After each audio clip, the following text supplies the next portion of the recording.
రాయలసీమలో ఫ్యాక్షన్ సంస్కృతిని పూర్తిగా అణచివేసింది తెలుగుదేశమేనని చంద్రబాబు అన్నారు. వైసీపీ ప్రభుత్వం అధికారంలోకి వచ్చిన తర్వాత హత్యలు, దౌర్జన్యాలు, బలహీన వర్గాలపై దాడులు పెరిగిపోయాయని ఆందోళన వ్యక్తం చేశారు. జగన్ ప్రభుత్వంపై ప్రజా సమస్యలపై పోరాడుతున్న తెలుగుదేశానిదే తుది విజయమన్నారు. 2024లో టీడీపీ అధికారంలోకి వచ్చిన తర్వాత ఆ రౌడీల తోకలు కట్ చేస్తామని చంద్రబాబు వ్యాఖ్యానించారు. టీడీపీ అధికారంలో ఉన్నప్పుడు 5.50 లక్షల మందికి ఉద్యోగాలిచ్చామని, రాష్ట్రానికి 16 లక్షల కోట్ల పెట్టుబడులు తెచ్చామని వివరించారు. అనంతపురానికి కియో మోటార్స్ తెచ్చిన ఘనత కూడా టీడీపీకే దక్కిందని ఆయన గుర్తు చేశారు. కడప స్టీల్ ప్లాంట్కు జగన్ ఎన్నిసార్లు శంకుస్థాపన చేశారని చంద్రబాబు ఎద్దేవా చేశారు.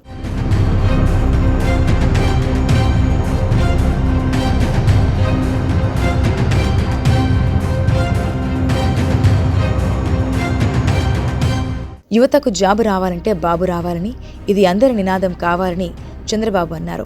ఇక జగన్ ప్రజలకు నమ్మకం కాదు, రాష్ట్రానికి పట్టిన దరిద్రమని చంద్రబాబు వ్యాఖ్యానించారు.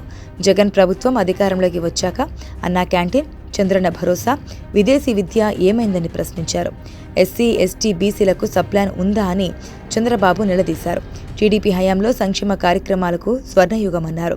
జగన్ ప్రభుత్వంలో ఎక్కడైనా ఒక్క రైతు ఆనందంగా ఉన్నాడా, గిట్టుబాటు ధర వస్తుందా అని చంద్రబాబు ప్రశ్నించారు. టీడీపీ హయాంలో మైక్రో, డ్రిప్, స్ప్రింక్లర్ పరికరాలు ఇచ్చామని చంద్రబాబు గుర్తు చేశారు.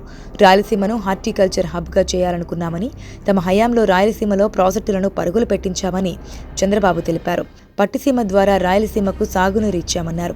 టీడీపీ అధికారంలోకి ఉంటే పోలవరం ప్రాజెక్టు ఎప్పుడో పూర్తయ్యేదన్నారు. 550 టీఎంసీలు తరలిస్తే చాలు, రాయలసీమ రతనాల సీమగా మారుతుందన్నారు. సీఎం జగన్ రాయలసీమ ద్రోహి అని అన్నారు. పట్టిసీమ ప్రాజెక్టును పూర్తి చేశాం కాబట్టి రాయలసీమకు 100 టీఎంసీల నీళ్లు వస్తున్నాయని చంద్రబాబు అన్నారు.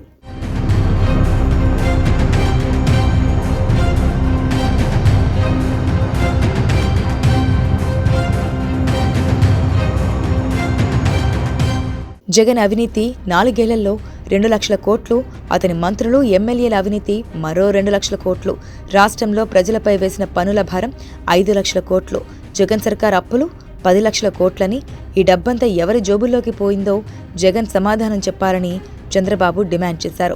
జగన్ పాలనలో ప్రభుత్వ ఉద్యోగులు, పోలీసులు, ప్రజలు ఎవరూ సంతోషంగా లేరని చంద్రబాబు అన్నారు. రాయలసీమలో 2 గ్రాడ్యుయేట్ ఎమ్మెల్సీ స్థానాలు, ఉత్తరాంధ్రలో 1 గెలిచి 108 నియోజకవర్గాల్లో టీడీపీ బ్రహ్మాండంగా ముందుకు పోతుందని చెప్పారు.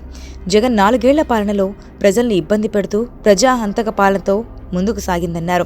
ప్రతి గ్రామంలో బాదుడే బాదుడు కార్యక్రమంతో ప్రజల్లో చైతన్యం తీసుకొచ్చామన్నారు. రాష్ట్రం అభివృద్ధి పథంలోకి రావాలంటే టీడీపీ సంక్షేమ స్వర్ణయుగం రావాలన్నారు.